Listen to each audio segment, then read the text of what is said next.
উত্তাল হাওরের ঢেউকে সঙ্গী করে বড় হয়ে ওঠা মিফতাহ উদ্দিন চৌধুরীর জীবনের প্রতিটি বাঁকে লুকিয়ে আছে সংগ্রামের গল্প।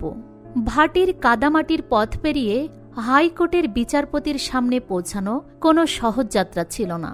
দীর্ঘ পথ চলার প্রতিটি মুহূর্তে সাহস জুগিয়েছে ভাটির মানুষের সংগ্রাম।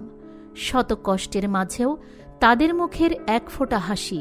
তাই তো ভরা মজলিসে তিনি অকপটে উচ্চারণ করেন, আমি আপনাদের মতোই একজন, আপনাদের ভাই, আপনাদের বন্ধু। রাজনীতির অঙ্গনেও রয়েছে তার বলিষ্ঠ পদচারণা। তিনি জেলা বিএনপির সহসভাপতি ছিলেন। ১৯৯৬ সালে বিএনপি মনোনীত সংসদ সদস্য ছিলেন।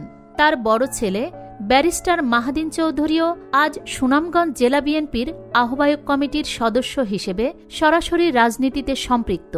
তারপরও ব্যক্তিগত অবস্থানের ঊর্ধ্বে উঠে তিনি ঐক্যের ডাক দেন।